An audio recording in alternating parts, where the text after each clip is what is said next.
नमस्कार, जय माता दी। मैं हूँ आपके अपनी लाइफ डिज़ाइनर जीतू आचार्य।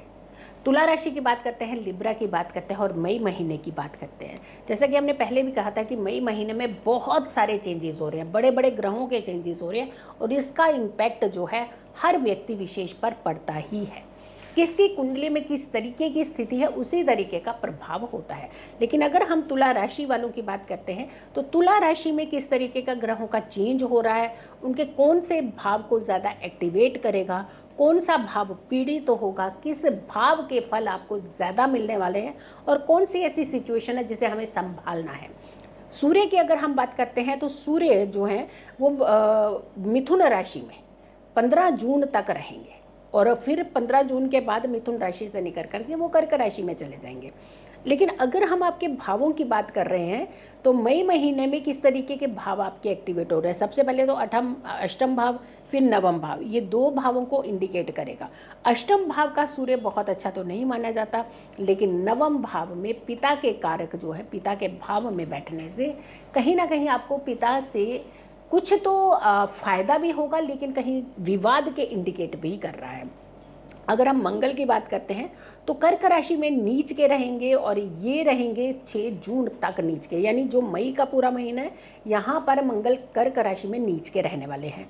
तो आपकी राशि का ये दशम भाव हो गया, काम का भाव है। काम का भाव में मंगल का नीच का होना बहुत अच्छा नहीं माना जाता, तो यहाँ पे थोड़ा सा आपके लिए दिक्कत होती है। वैसे अगर हम देखते हैं तो कालपुरुष की कुंडली में दशम भाव में जो मंगल होते हैं वो उच्च के होते हैं मकर राशि में।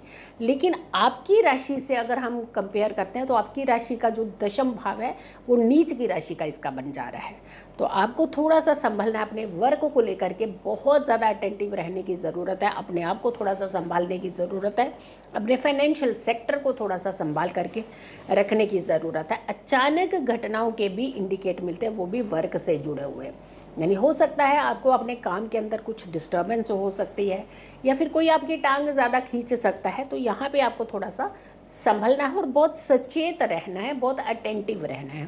बुध की अगर हम बात करते हैं तो मई महीने में बुध की जो कंडीशन रहेगी 6 मई से 23 मई 23 यानी 6 से 23 तक ये मेष राशि में रहेंगे और आपकी राशि का ये सप्तम भाव होगा, 7th हाउस। अब 7th हाउस में बुध जो है वो नॉर्मल रिजल्ट देंगे, कोई ज़्यादा दिक्कत नहीं करेंगे, कोई परेशानी नहीं करेंगे। या इनफैक्ट अगर कि कोई डिस्प्यूट लेवल अगर आपका चल रहा था पति पत्नी में और शादीशुदा है अगर आप, तो आपका ये डिस्प्यूट हो सकता है, ये समाप्त हो सकता है।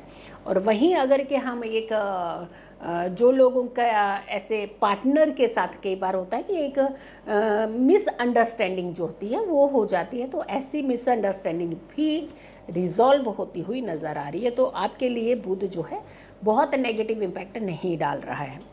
अगर हम गुरु की बात करते हैं, क्योंकि गुरु का इसलिए जानना ज़्यादा ज़रूरी है, राहु केतु और गुरु, क्योंकि गुरु राहु केतु का जो बदलाव है वो मई महीने में ही हो रहा है और इसका इम्पैक्ट काफ़ी लंबे समय तक, क्योंकि अतिचारी है गुरु और अतिचारी होकर के गुरु का राशि परिवर्तन अच्छा नहीं संकेत दे रहा है।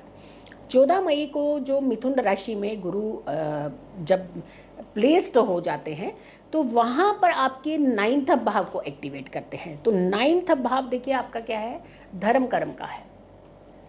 धर्म कर्म के भाव में गुरु का इंडिकेट होना एक तरफ से निजी ज़िंदगी में तो बहुत अच्छे संकेत देता है कि आपका इंक्लिनेशन जो है, आपका रुझान जो है वो आपका भक्ति में, पूजा में, धर्म कर्म के कार्यों में होगा।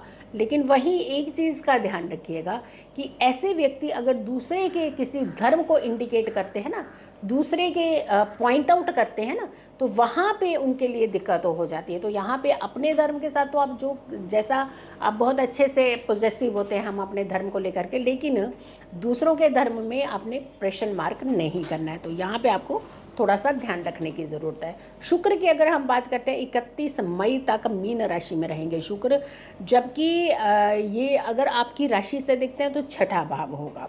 अगर कालपुरुष की कुंडली का देखते हैं तो ये 12वां भाव हो जाता है, यानी मीन राशि। सो मीन राशि में शुक्र जो उच्च अवस्था में रह रहे हैं, बट आपके लिए छठे भाव में। तो यहाँ भी क्या हो रहा है कि आपका पैसा जो है रोग के ऊपर, ऋण के ऊपर, इस तरीके की चीज़ों के ऊपर ज़्यादा निकल सकता है। तो आपको यहाँ पे बहुत ज़्यादा ध्यान रखने की ज़रूरत है।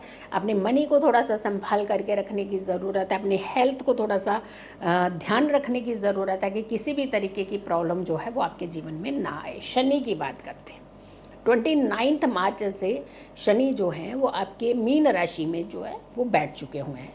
लेकिन आपकी राशि का ये छठा भाव हुआ, तो मीन राशि का भी छठे भाव के साथ जो आपका ये संबंध बन रहा है, यानी आपकी राशि से तुला राशि वालों के लिए जो मीन राशि पड़ रही है वो छठे भाव में पड़ेगी।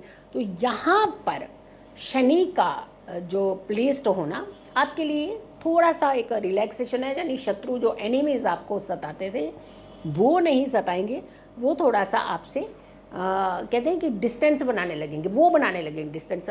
अमूमन क्या होता है कि हम लोग अपने एनिमीज से जो है डिस्टेंस बनाना चाहते हैं, उनके साथ नहीं रहना चाहते हैं, लेकिन इस बार क्या होगा, वो खौफ खा करके वो आपसे अलग होने लगेंगे। तो आपके लिए तो ये एक अच्छे इंडिकेशंस देता हुआ नजर आ रहा है। राहु की बात करते हैं, सारे ग्रहों की इसलिए बात करें कि आपके पहले समझिए कि कौन से प्लैनेट का किस भाव के ऊपर इम्पैक्ट है और आपकी ज़िंदगी के साथ उसका कनेक्शन क्या है।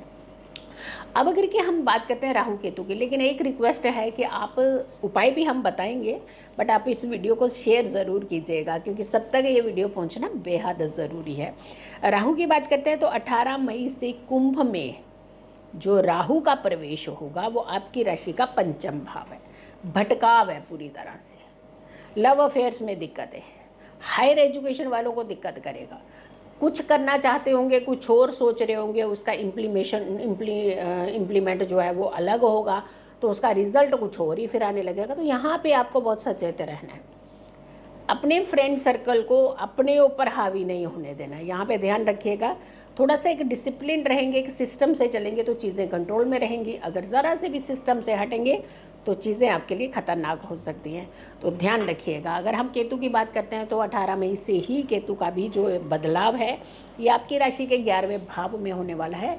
तो यहाँ पर अध्यात्म की तरफ आपका रुझान होना, कुछ टेक्निकल डीप स्टडी की तरफ आपका जाना, ये अच्छी बात है, लेकिन शकी होना बहुत ज़्यादा गड़बड़ हो सकता है। तो शक नहीं करिएगा क्योंकि इस समय सिचुएशंस बन सकती है, अच्छी सिचुएशन नहीं होती है कि किसी के ऊपर शक कर लेना और बाद में जब कुछ नहीं मिले तो फिर सॉरी बोलना, ऐसे नहीं। तो यहाँ ध्यान रखने की थोड़ा सा ज़रूरत है, अपने रिश्तों को संभालने की ज़रूरत है। अगर हम उपाय की बात करते हैं कि तुला राशि वालों को किस तरीके के उपाय जो हैं वो करने चाहिए और ख़ास करके थोड़ी सी क्या चीज़ें ध्यान रखनी चाहिए। सबसे पहले तो इन्हें पारिवारिक जो अगर मतभेद है तो इस समय सुलझा लेने चाहिए, बहुत जल्दी सुलझ जाएंगे। यानी किसी भी तरीके का अगर डिस्प्यूट आपका रिश्तेदारी में चल रहा है तो जा करके मनाइए, इमीडिएट आपकी बात जो है वो मान जाएंगे। दूसरा, अगर आप प्रॉपर्टी की कहीं भी जो आपको लगता है कि कोई डिस्प्यूट आपका प्रॉपर्टी का भी चल रहा था अपने रिश्तेदारों के साथ या फिर अपने भाई बहन के साथ, सगे संबंधियों के साथ, तो ये डिस्प्यूट जो है वो ख़त्म हो सकता है। थोड़ा सा आप आगे हाथ बढ़ा करके बात करिए तो ये सल्यूशन भी आपको मिल सकता है। बच्चों को एक अच्छी गाइडेंस दीजिएगा इस महीने में, क्योंकि बच्चे हैं और 5th हाउस में राहु का कॉम्बिनेशन जो बन रहा है, तो कई बार जो होता है बच्चे तो बच्चे हैं ना, आप वो कहेंगे कि हम तो बड़े हो चुके हैं, लेकिन आप तो उनसे बड़े हैं ना, आप उनको थोड़े से अच्छे से प्यार से काउंसलिंग करिए ताकि मई का महीना उनका बेटर रहे और आगे आने वाला समय उनका और भी बेटर हो। तो आपको उपाय क्या करने चाहिए? तुला राशि वालों को सबसे पहले कबूतरों को बाजरा डालना है हर शनिवार को, ये ध्यान रखिएगा, ये बहुत ज़रूरी उपाय है, इसे कीजिए ही कीजिएगा। दूसरा, आप हर शनिवार को कुछ ना कुछ डोनेट करना शुरू करिए। उसमें जल डोनेट कर सकते हैं क्योंकि आजकल गर्मियों का मौसम चल रहा है, तो ऐसे में जल का दान जो होता है महादान माना जाता है, तो जल का डोनेशन करना चाहिए। कुछ पक्षियों के लिए खाने का प्रबंध करना चाहिए और किसी ज़रूरतमंद को अन्न का दान देना चाहिए, जल का दान देना चाहिए। तो इस तरीके की चीज़ें जो है आप कर सकते हैं।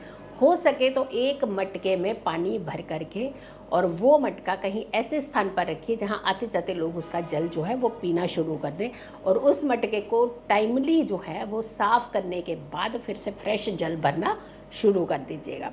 देखिएगा आपकी किस्मत चमक जाएगी, आपकी किस्मत के रास्ते खुल जाएंगे और तो और बहुत सारी तरक्कियाँ मिलेगी और मई का महीना बहुत अच्छा रहेगा। सो वीडियो को बहुत सारे लोगों को ज़रूर शेयर कीजिएगा और मेरी आने वाली अगली वीडियो को ज़रूर देखें।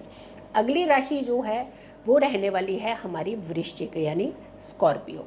तो स्कॉर्पियो वालों को मई के महीने में किन सावधानियों का खास करके ध्यान रखना है, कौन सी चीज़ें संभल करके करनी है, कौन से डिसीजन अच्छे से लेने हैं, कौन से डिसीजन थोड़े से डिले कर देने हैं, क्योंकि बड़े बदलाव हैं ग्रहों के, तो थोड़ा सा संभल करके चलना ये कहीं ना कहीं हमारी सुरक्षा के दायरे में आता है। सो अगली राशि का करें इंतज़ार। तब तक के लिए नमस्कार, जय माता दी।